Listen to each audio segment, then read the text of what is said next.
Vin Cannato is the author of 2 books. One is The Ungovernable City, about the Lindsay years. More recently, American Passage, a terrific book about Ellis Island. And one of the questions he raises, and it's a fundamental question, he talks about the fact that at the end of the Lindsay administration, going back to what Jeff Greenfield said at the end of the first term, he says the city was worse off than when John Lindsay came in. And asked, could anyone have done better in those times? That, he said, is the million-dollar question. Vin, what's the answer? There's an issue in sort of figuring out and sorting out the Lindsay years and Lindsay's career and what he means for not just New York, but for also the country, too. This is a national figure we're talking about here.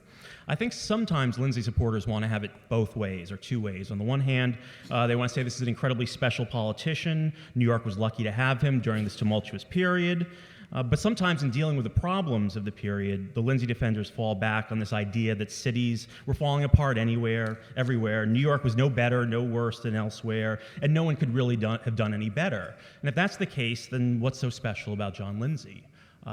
As I think about this more and more over the years, one thing that I do think about is that when you take away the charisma, when you take away the people who worked for him, when you take away all these issues, that there's more continuity than there is difference from the third term of Wagner down to Beam. In that sense, I think that, perhaps had Wagner run for a 4th term, had Beam won instead, had Wagner won in 69, had Badillo won in 69, how different would the city have looked? And I'm not sure the city would have looked all that differently. What that says about John Lindsay, I don't know. I mean, there are certainly positive aspects to him. He kind of caught a moment in 1965, sort of that post-Camelot years, that sort of very small period right after the assassination of Kennedy and right before the real traumas of the 60s, the social upheavals. He sort of represented that. But looking at I was over at the museum exhibition earlier and looking at his campaign ads from 1965, listening to him. I mean, this is a man who promised to drag the city out from the doldrums, that the city was in crisis, as the New York Herald Tribune said. The city, every aspect of the city was in decay, decline. I think it's funny, this is part of New York mayors. Each mayor seems to want to bash the previous mayor. Giuliani bashed Dinkins, Dinkins bashed Koch, of course bashed Lindsay, and Lindsay bashed Wagner. Fairly, unfairly? I don't know, but he certainly made the case that the city was much worse off in 1965. And I think in some ways he was right. But the great promises, I think, didn't appear. When you look at the city in 1974, I think in almost every way, or in large numbers, the city was worse off. Let me read a couple of quotes from people. Sam read a lot of quotes, so let me read a couple of quotes that I think summed up for me what the Lindsay years meant. One is from Murray Kempton, where Murray Kempton called Lindsay a splendid flop. I think that's sort of in keeping with this general idea. Splendid flop, failures can have their splendors, and above and beyond all the variously unsuccessful mayoralties that have been New York's ration for the last 40 years, John Lindsay's is the only shining failure. And I think that nicely captures the ambiguity and ultimately the tragedy. I think this is a tragic story. This is a man who came in with incredibly high hopes, high idealism, brought lots and lots of good people to the city. I think no one debates that, no one denies that. But it's a city at the end in 1973, 1974, when you look at the city lost from 1969 to 1973, lost 250,000 jobs and continued to lose jobs after that, part of that deindustrialization of the city. When you look at spending during the Lindsay years, spending went up in inflation-adjusted dollars 61%. Would any other mayor have done better? I'm not entirely clear. Look at crime. Crime had gone up. Murders had gone up over 120%. That was the second biggest rise after Detroit. Lindsay came in promising to stop. He ran on the fact that he was going to clean up the city, that he was going to make the city safer. The city was decidedly less safe in 1974. How much of that was Lindsay's fault? I don't know. But if you judge him on the promises of 1965, I think that was not a success. When you look at education, I think Lindsay was correct. There was a lot of Lindsay of 65. Had I been alive in 65 and in New York, I would have voted for Lindsay in 65. I mean, I think Lindsay had a lot. There was a lot of stuff that he was right. Look at schools. He understood that there were serious problems with the Board of Education. Decentralization was needed. It was too centralized. But when you look at the education after Ocean Hill-Brownsville, the mayor lost control over the city schools. What you had was a re-centralization of power in the Board of Ed. You had a significant increase in the power of the UFT. You had these community boards that were created that were basically corrupt. And you had the situation in the schools, the education in the schools was worse off. When you look at the unions, it's another issue, the power brokers that Gabe talked about. That was a huge thing. One of the power brokers were the unions. And I think Lindsay was right. As we see today, the growing strength of public sector unions is an issue in cities, not just New York, but all across the country. By 1969, all the major public sector unions were supporting Lindsay, and one of his closest allies was a man named Victor Gotbaum. When you look at his attacks on the political machines, yeah, I think he was right. The political machine was dying. When you look towards the end of his administration, though, as he's a Democrat, now he's starting to sort of make alliances with some of the machine politicians towards the end of his career. So I think all of that has to be kept in perspective. But I do think overall, looking at sort of a larger 30,000 mile view above, that in many ways, the period from Wagner's third term up to Beam and the fiscal crisis, that was in many ways there's many more continuities there. Not in terms of personalities, I'm not talking about that. I'm talking about in terms of city government and so forth, that there were a lot more continuities than there were dissimilarities. Jay Kriegel has not spoken yet. And in fact, most of the panelists are correct that people tend to remember the failures most, probably of any mayor. They remember the snowstorm, they remember Ocean Hill-Brownsville, they remember Forest Hills. Let me ask Jay, what people have forgotten that you'd like them to remember? And also, were New Yorkers better off at the end of Lindsay's 2 terms than at the beginning? I think that Vincent's sort of static view of saying that from Wagner to Beam is a continuum misses the fact that that's probably the 8 most turbulent years in 100 years in America. And from the day Lindsay's elected to the day he leaves office, there's more change going on in New York than at any comparable period since the Civil War, including we live in a different world today post 9/11, but in fact, this is a relatively peaceful, quiet, stable city today, and the government deals in a relatively peaceful, stable environment in trying to do things. That wasn't the case back there. We lived through the most turbulent period of turmoil the country had seen. The accumulation of hundreds of years of various kinds of racial grievances exploding all over the country. Added to that, the absolute fury provoked by an exceedingly unpopular war. And those 2 things were interesting because they each not only brought out actions of people, but each provoked an equally severe counter-reaction. In the case of what happened in the minority community, it created a deep anxiety in the white middle class, fearful suddenly for their jobs, their neighborhoods, their safety. In the case of the anti-war movement, it provoked an allegedly patriotic response, largely centered in the hard hat unions and the cops. These clashes on the streets, added to by a new militancy of the unions, which didn't exist till the end of Wagner, and the collective bargaining, which only started at the end of Wagner. A new militancy in the unions, which went across the country as well, and wages in New York didn't go up any higher than the rest of the region, indeed a little bit lower. Plus the beginning of the women's liberation movement, the gay rights movement, all of this though playing out on the streets of the city every day. How one factors that in, it seems to me, is for historians to do. But if anything, leading the city in that period was an extraordinary challenge. And I would submit that Lindsay is anything but tragic. I don't think he was tragic because, to me, what Lindsay brought to the leadership of this city is what I don't think the mayors either before him or after him had. He had a clarity of vision. He had a commitment to pure principles which were clearly understood and which were constant throughout his mayoralty. regardless of the nature of the opposition or the political consequences to him. And third, he had a personal courage, which I thought was really extraordinary. A courage which allowed him to walk alone in the city, but a courage which allowed him to stand up for what he believed at a time when it was very, very difficult. He never shied away from a fight. Maybe the notion that the city would have been better if he had, I think, is ridiculous.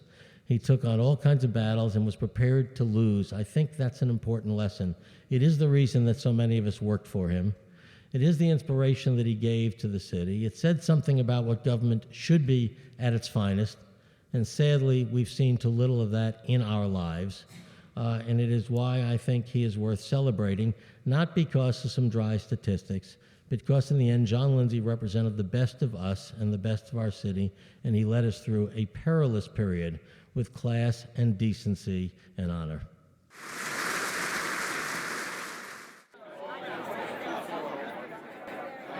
My first job in New York City was for the Lindsay administration. I was in the mayor's office of Lower Manhattan Development, and we were convinced that planning was the tool to save the city, and not only save New York, but save American cities, because Lindsay did, and his planning people, they did promote these ideas that cities were good, density was good, that you wanted 24-hour street life, that with mixed uses, you actually created a very, very safe city. So I was a kid, and it was my first job, and I became completely swept away, and it's really never left me. And here I am at the Museum of the City of New York, and in a way, it really can all be tied to the idea that government can help solve our urban problems, and that not-for-profits are also good things, and that they have a lot to offer to sort of the civic good. Are you more is cynical the right word, or disillusioned about planning with this hindsight that you have? I don't know. It's hard to let go of all of this. It's very, very hard. So I still believe in everything. And I was the one who actually asked that first question about whether the greatest tragedy was that the budget and the overspending and the financial collapse really ended up discrediting all of these wonderful ideals for the city that he really was a good spokesman for. And so I'm still back there. I haven't, I'm a dinosaur. Thank you. Thank you. First, tell us, where were you during the Lindsay years? Were you affiliated with the administration, and how? Well, I was his deputy mayor in first of all, was his campaign manager in 1969, which was probably the most interesting campaign of the last century for mayoralty. But I met John Lindsay actually when he was a congressman in Washington, and I was chief of staff for Senator Javits. And the things I remember most about him is the two most important things is his obsession with racial injustice, which he carried over in his mayoralty, and it created a lot of problems for him. And he really was obsessed with it. It was really an obsession with him. And when I took over his campaign in '69, he was an underdog by 20 or 30 points, and the principal reason that people said they weren't going to vote for him was because they said he was too preferential to minorities. And that, to me, gave me the obligation to say yes to him when he asked me to run his campaign. And we eventually won that campaign by actually more than he had won his first election. And of course, the second thing about John Lindsay that I think is critical was how obsessed he also was with urban America and the feeling that the country needed to energize and reinvent the cities in America. I think those two things to me are the most important. Do you think that he could have pursued those passions in office without having lost the white working class in the ways that he did? Well, he did. There's no question that was one of the problems when we ran the second term, is that there was a backlash of the white middle class.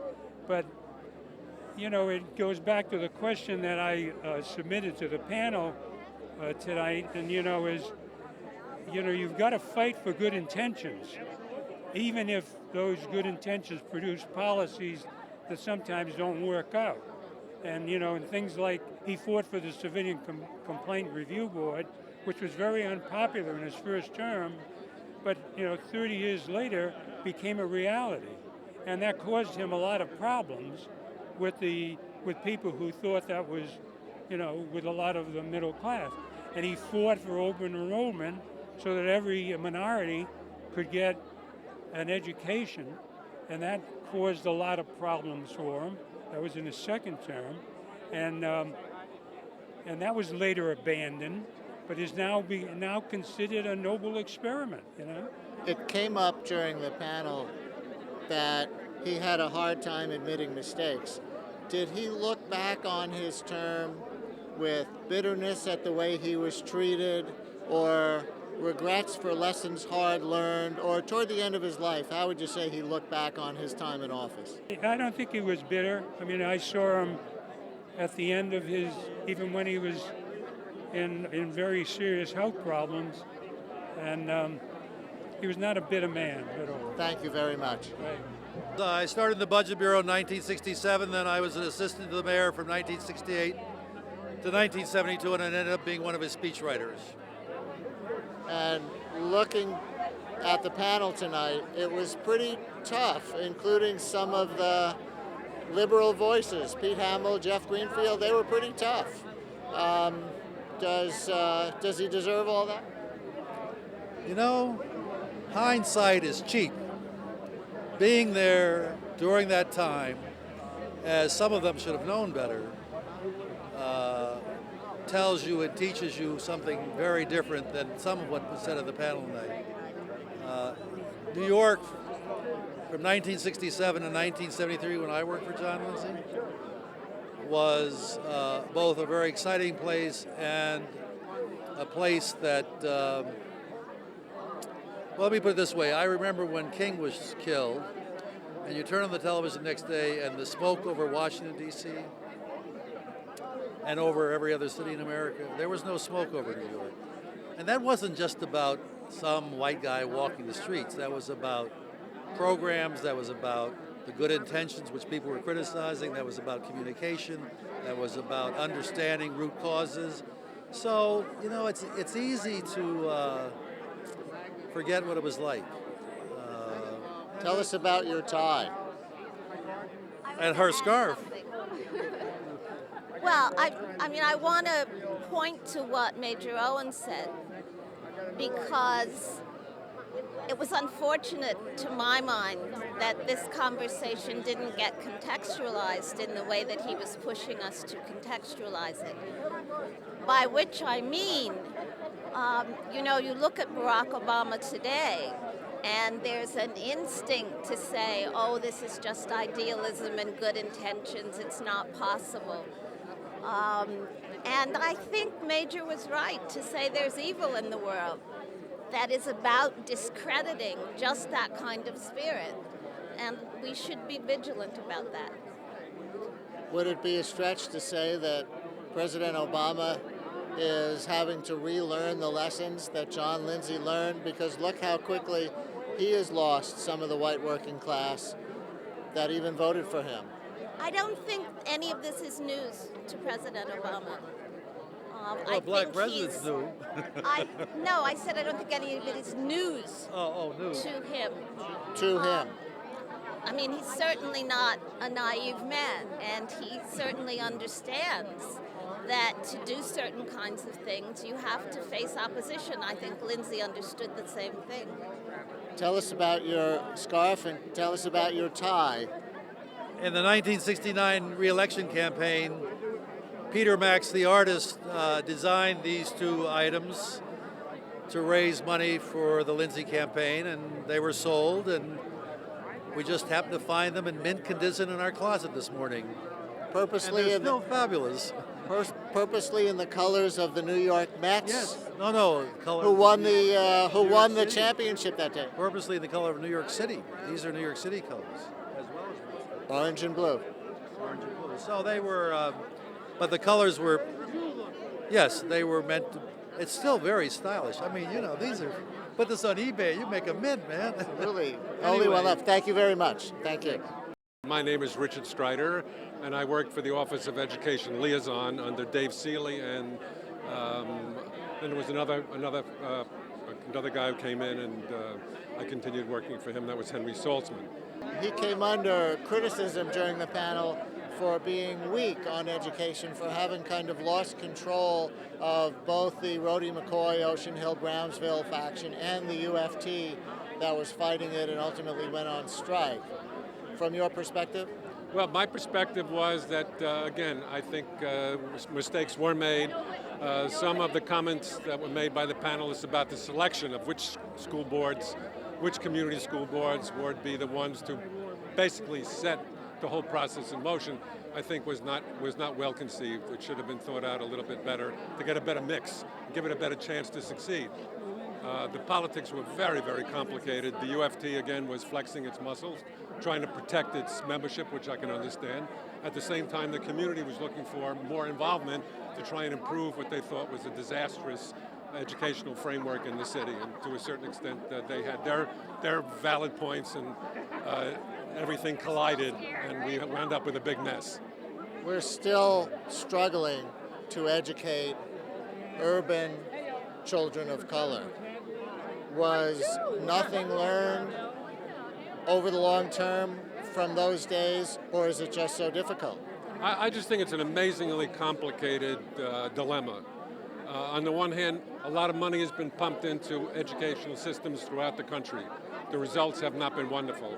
I think it's hard to expect schools and school boards, teachers, principals to solve all of society's ills in the classroom.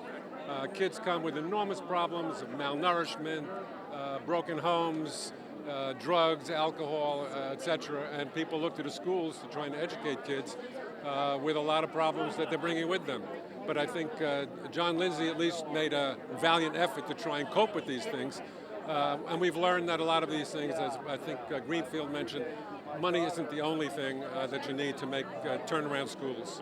Thank you so much. Thank you. I'm Robert Laird. I was the Deputy Press Secretary to Mayor Lindsay from 1966 to 1973, almost the entire 8 years. And I'm Joshua Laird, Robert Laird's son, who with his brother was throwing paper airplanes off the City Hall rotunda on weekends when our father would bring us in. Oh, that was you. And yes, that was me, and I'm now an assistant commissioner at the Parks Department. So I got the bug. So tell us a story. Tell us a behind-the-scenes story. Step out of all the back and forth from the panel tonight and tell us the human John Lindsay story that sticks with you that nobody else knows. Well, actually, the story that I think of first is a very public story.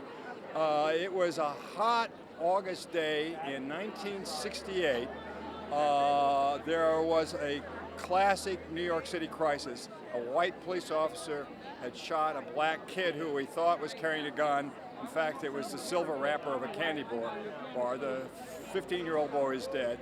It was an explosive situation. Mayor Lindsay, and I was the only aide who went with him, rushed across. This happened in Williamsburg, Brooklyn, rushed across the river. Because Mayor Lindsay had walked the streets of that neighborhood so many times before, he knew the people who were on the ground there.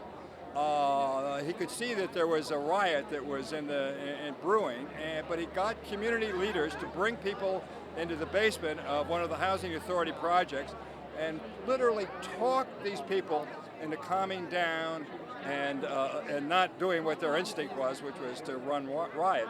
And it was a deeply moving moment for me, and one I've always remembered. And the irony to me was, as a press secretary, was because nothing happened, it was not a story. There was no mention at all the next day of an extraordinary thing the mayor had done for the city. That's a great story. John Lindsay probably did more to modernize the New York City Police Department than any mayor in the history of the city. Not many people realize it now, but he created the 911 emergency telephone number. He built a new police headquarters, which is now nationally famous as Police Plaza 1. He built precinct houses in extraordinary numbers. I can't even tell you what the number is. It was an enormous building program. Got the department new cars. They were riding around in cars from the 50s, literally, when he came into office. Crime did go up, there's no question, and it was an agony for all of us in City Hall. But I would point out that it was also an explosive time for drugs, an epidemic that affected the entire country, and which was something that no public official could control. We could only battle as best we could with the social effects. Being as rich as he was and coming from where he came from and being concerned about issues pertaining to the poor, was there just a gap in there that he never learned to deal with? In all candor, I would say there was a gap for all of us. I think, at least from my perspective in the mayor's press office, we didn't have a good handle on the degree of disaffection in the white middle class, the white working class, until it was too late in a way. But again, I would point out, and sort of counterbalancing that the mayor was in charge of the city at the time that the civil rights movement came to its fruition, when blacks, Hispanics, and other minorities were trying to find a place in the city and being given a chance to have a place in the city that had never existed for them before. That was bound to trigger conflicts with whites, particularly at a time when so many of their jobs, the white working class, were seeing their blue-collar jobs evaporate in the city. So the struggle, the competition between the groups was, I think, an inevitable dynamic of the times, although, again, I confess, we were not as sensitive as we should have been. Were you also, you and he, angry at a certain white racism that you thought was being expressed and maybe you couldn't say it that way publicly? There was an element of that. We sometimes probably misinterpreted what were from the white middle classes neighborhoods legitimate grievances or concerns, really, as a form of racism. Sometimes it was, but we may have, as I say, misread the tea leaves a lot of the time. Any memories besides throwing the airplanes off the roof? I remember Mayor Lindsay as this big, tall, friendly guy who I would occasionally get to meet, and he would put his hand on my shoulder and say hi, and it was always a thrill. I mean, I was a guy who was enormously impressed by Lindsay in '65, and by '69 thought it would be much better if Wagner came back. Was that a formative political period for you? Yes, because in 1965, people forget the city was in an economic boom. The idea that the city was in crisis, as the Herald Tribune laid it out, was only partly correct. The city was booming. It was the greatest economic boom of the 20th century in New York. 1 and 2, the city public schools were the best big city public schools in the country. People forget that. Chicago never had good public schools. Cleveland, Boston, New York's public schools were first rate. And when Lindsay was finished, they collapsed and they've never recovered. So because of things he did? I think so, yes. I think O.J. Brownsville was catastrophic, and both in terms of what it did to the morale of the schools, and it made the teachers union into the parody that they were accused of earlier, of being this very narrow, self-interested organization. Schenker wasn't that way earlier, but he became that kind of narrow a self-interested leader after Ocean Hill. Both Shanker then became almost neoconservative in his later columns, would you say? Yes and no. Neoconservative on foreign policy, not on domestic policy. He was a Henry Jackson Democrat. That some of the Henry Jackson Democrats became neoconservative, but not on domestic policy, no. I thought the panel was pretty tough tonight. Liberals like Pete Hamill and Jeff Greenfield were pretty tough on Lindsay tonight. What did you think? I thought it was a very good, it was a lively, substantive panel, which is very unusual. You know from having gone to enough panels. Most panels just put you to sleep. These guys, the interaction was substantial, and I think Pete Hamill, but mostly Jeff Greenfield, really drove the tensions of the Lindsay years. The way you can't get away. Yes, he was an extraordinary man. Yes, he had an enormous appeal, but you can't get away from the failures. And the biggest failure probably wasn't mentioned: the growth of an underclass. As Pete Hamill adverted to when he said he didn't know any kids who he knew kids who didn't know anyone who worked, fathers who worked. That growth of an underclass. It's not that we wouldn't have had some of that without Lindsay. But people forget that when Lindsay doubled the welfare rolls, the black male unemployment rate in New York was 4%.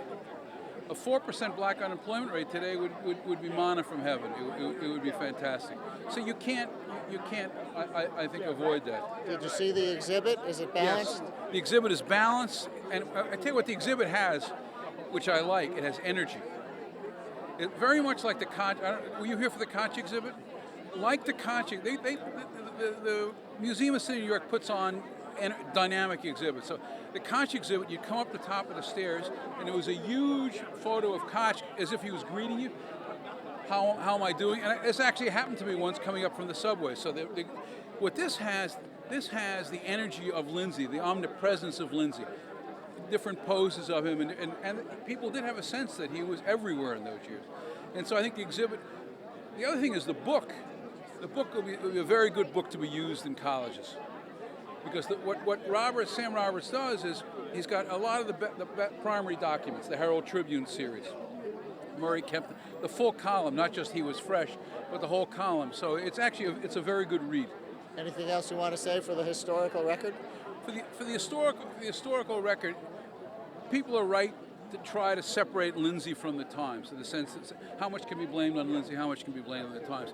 The problem with that is he helped shape those times, and so that doesn't always work. During the Lindsay administration, the first Lindsay administration, I worked on the other side of City Hall for Frank O'Connor, who was the City Council president. In the second Lindsay administration, I went over and I was in the Economic Development administration. He was always there with that wonderful smile, that twinkle, and always making light out of a bad situation. And I just came to really adore the man, and I was so glad that in his later years that I really got to know him even better than when I worked for him. I remember how proud my parents were when I was sworn in at Gracie Mansion. They were there. Both my parents were immigrants in this country, so it was a very big deal. I worked on a couple of projects that were, to me, very exciting and still around. One was putting safety matting under the playgrounds in New York City. We did that. When they were still made of concrete. When they were still made of concrete, and we put the safety matting there so kids wouldn't get injured. That was a citywide project. The mayor got behind it, and we did it. I was very proud of that. What could be bad? And the second thing I did was we built a program of mini pools around the city. We did it in a rapid, we found a contractor who could do it quickly. Mayor got behind it. We did the program. So it was a couple of great things, and I really respected him, admired him, and I think one of the most important legacies that he left was one, that he was open to ideas. He's open to young people. I was a really young person.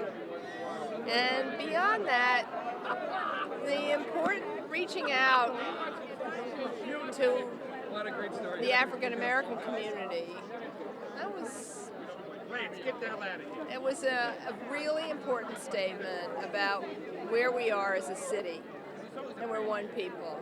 Is there a legacy of the Model Cities program with respect to what worked, what didn't work? So much of that era's urban programs are seen now as failures. I think they were not failures. I think some of the Model Cities programs, we sent kids, and I can speak for parks, although I certainly saw all the other programs, but we sent kids out of the city who had never been out of the city in the winter. We had winter camps, summer camps, all-day camps made by Model Cities all over Westchester and all over New Jersey, and we kept kids from staying on the streets, from understanding what else their options could be, and there were possibilities. And when we followed those youngsters afterwards, they didn't get into trouble. They were structured, they had a place to be, and they had an identity. So, and the same happened, we opened hundreds of senior centers around the city with Model Cities money, and they're in place today. So, Model Cities gave us the infusion of funds to do the things that we knew we could do that would be better. Do you think that Obama is now relearning a lesson that Mayor Lindsay learned the hard way about alienating the white working class while working for other kinds of justice? Well, I think the president, oddly enough, I was out in the world for Hillary for about 5 months. And it was only after the primary that they asked me to go back out to be a surrogate for Obama. I wish he had learned the lesson earlier, because I wish he had been able to say, we won, let's do it.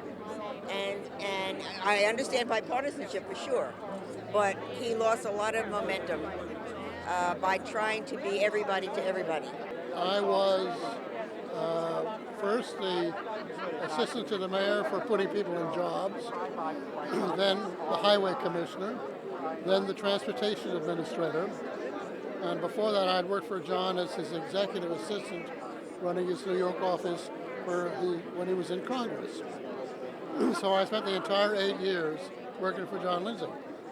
What was the best outcome of that administration and the worst? Well, from my point of view, as an administrator and commissioner, all the work we were doing to modernize the government was the most important. We didn't touch on that much tonight, but revising the whole structure of government, reorganizing it, modernizing it, going into things like management systems which were non-existent. I put the first one into the highway department. It was really quite remarkable. There was no way to control the flow of engineering jobs until we put that system in. That's the kind of thing that I think was really important. And John was always somebody who you could go to and say, look, they won't let me do this because it's going to cost money, but I really think we can improve the way we deliver services if we do this.